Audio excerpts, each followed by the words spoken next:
YouTube, how's it going? Random Jet fan here with another episode, and on this we're going to be talking about Kwon Alexander and who's he going to be playing for in 2023. Is it going to be the Jets? Is it going to be the Steelers? I don't know, but that's why we're here to talk about it. But before we start, hit that thumbs up button, like, share, subscribe, comment, all that fun stuff. Your support goes a long way, and I would really appreciate it. Now to get into it. As reported by Adam Schefter, Jets free agent and former Pro Bowl linebacker Kwon Alexander is visiting the Steelers tonight. Of course, this was yesterday on the 15th. I'm a day late, but hey, I'm getting around to it anyway. Now, as much as most of us would like to keep Kwon, especially after the season he had last year, starting all 17 games, amassing 69 tackles, 42 solos, 27 assisted, with half a sack, 2 QB hits, 1 pass defense, and 1 forced fumble, it was an absolute steal, especially for the contract that was given out to him. JD found this guy, after June 1st, after free agency, and really picked him up for pennies on the dollar. His contract what he was paid was $1.27 million, with the actual cap hit only being about $1.05 million. Absolute steal for the effort and the production that we got from him last season. But back to the question, is he going to be a Jet? Is he going to be a Steeler? I see this as 100% a Steeler move. They like bringing in, especially someone like Mike Tomlin, likes bringing in those veteran guys that still have a lot left in the tank to help bleed. They have a younger defense now, especially after the draft. So any veteran leadership, especially a guy like Kwon, who's going to get you the production, if he can replicate like he did last year. I think the real holdup with him not being a Jet right now is the fact that they obviously still have C.J. Mosley. They brought back Quinn's brother, Quincy, and drafting Zaire Barnes. Drafting Zaire Barnes alone doesn't stop you from bringing back Kwon Alexander. But they also have guys like Hamza Nasruddin that they've been keeping in on the back burner for a few years now to develop. Jamie Sherwood, who they're really high on.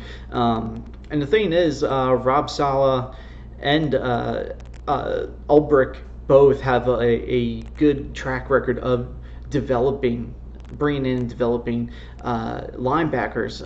Foye Aloysiade, Dre Greenlaw, Kwon Alexander when he was with the 49ers after his injury history, Aziz Ali Al-Shair for the 49ers as well.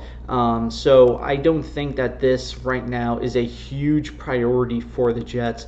I think unless it really gets closer to training camp or the preseason or the regular season in general, and Kwon's still not signed, I think then the Jets will look to bring him in for a similar deal that they gave him last season. If they're just looking for 1 year, maybe let Sherwood, Nasruddin, and Barnes develop just a little bit more, and so that they can grow into starting roles for this foreseeable future. Or maybe they bring them in for, say, a 2-3 year deal for little money, so maybe $6-7 million.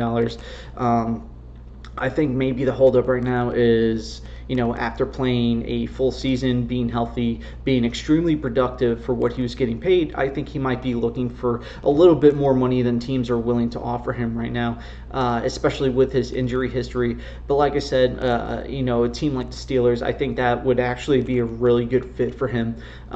It would take a lot of the load off him, having guys like J.J. Watt, Alex Highsmith, and Nick Herbig, that they just drafted in, I believe, the 3rd or 4th round from Wisconsin. Funny enough, Nate Herbig, our old guard, his brother, Nate Herbig actually was signed by the Steelers as well.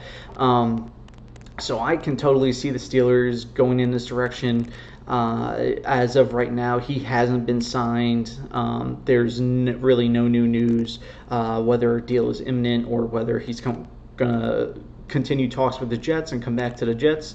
But I'm definitely not opposed. Kwon did a great job last year. Again, I'm beating a dead horse here, but the production you got for the value that you paid him. It was absolutely amazing. Another great pickup by Joe Douglas, great contract.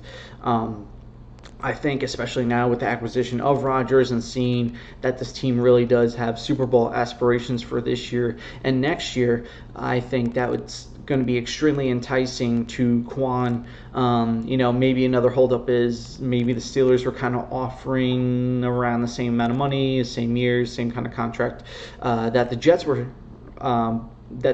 offering him, but at the same time, the Jets have a better chance at the Super Bowl at this moment in time compared to the Steelers, who, really are building a pretty good roster.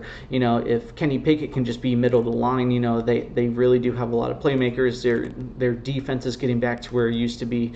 They're building that O-line, and, they're just the typical Steeler way, just constantly improving that team, never rebuilding, more like retooling. Mike Tomlin's never had a losing season. I think that's something else that could be extremely enticing to a player like Kwon Alexander to go there, along with him also being a player's coach. But yeah, so that's just my thoughts on Kwon. I would love to have him back. I obviously don't want to pay too much for him, even though he had a very good and productive season last year. Like I said, he does have that injury history. He's getting up there in age now. I believe he's 29, 30, something around there. And the depth we do have at linebacker and the history that our coaches have in developing good starting linebackers in this league. Not necessarily necessity, but I would still love to have Kwon back. But let me know what you think in the comments below. Like, share, subscribe. Like I said, do you want Kwon? Do you not want Kwon? What do you think a deal looks like? Do you think he's going to be a Jet? Do you think he's going to be a Steeler? Yeah, let me know all of it, and I'll talk to you guys next time. Until then, let's go Jets.